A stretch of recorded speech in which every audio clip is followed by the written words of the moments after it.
శ్రీకాకుళం జిల్లాలో బారువ beach festival అట్టహాసంగా ప్రారంభమైంది. 2 రోజుల పాటు జరిగే ఉత్సవాలను కేంద్ర మంత్రి రామ్మోహన్ నాయుడు ప్రారంభించారు. ఈ సందర్భంగా సముద్రంలోకి ఆలివ్ రిడ్లీ తాబేళ్ల పిల్లలను విడిచిపెట్టారు.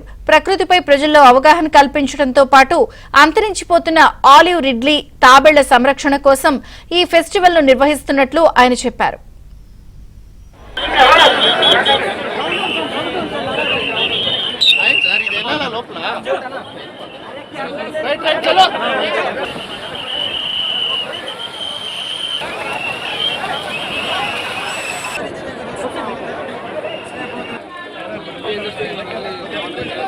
ప్యాకేజింగ్ బాగా సో ఇదే ఎట్లా 1 యూనిట్ నుంచి చేస్తున్నారు ఎలా చేస్తున్నారు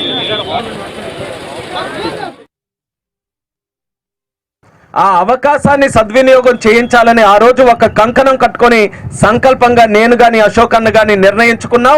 మళ్ళీ మన ప్రభుత్వం వచ్చిన తర్వాత బీచ్ ఫెస్టివల్ మన శ్రీకాకుళం జిల్లాలో నిర్వహించాలని నేను కలెక్టర్ గారు మాట్లాడుకొని ఎక్కడ ఏ ప్రాంతంలో పెట్టాలి అని ఆలోచిస్తే మొట్టమొదట బీచ్ ఫెస్టివల్ మన శ్రీకాకుళంలో బారువా నుంచే మనం పెట్టాలని చెప్పి ఒక నిర్ణయం తీసుకున్నాం. ఒకటి మీరందరూ కూడా చూశారు, ఆలివ్ రిడ్లీ టర్టిల్స్ మన సముద్ర తాబేళ్లు ఏవైతే ఉన్నాయో ప్రతి సంవత్సరం కూడా పిల్లలు పెట్టడానికి ఆ తాబేళ్లు ఇక్కడికి వచ్చి పిల్లలు పెట్టిన తర్వాత తిరిగి మళ్ళీ పుట్టిన తర్వాత సముద్రంలోకి మనం అందరం కూడా ఫారెస్ట్ డిపార్ట్మెంట్ నుంచి అలాగే సుప్రజ గారు కూడా మాట్లాడారు. ఒక ఉద్యమంగా తీసుకొని ఒక మంచి యాక్టివిస్ట్గా ఈ యొక్క కార్యక్రమాన్ని ముందుకు నడిపిస్తున్నారు. ముఖ్యంగా మన పిల్లలకి వాళ్ళందరికీ కూడా ప్రకృతితో పరిచయం చేయాలి. మనం ఒక్కరమే మనుషులమే కాదు బ్రతుకుతున్నది ఈ ప్రపంచంలో, మనతో పాటు ఎన్నో రకాలైనటువంటి జీవాలు ఉన్నాయి.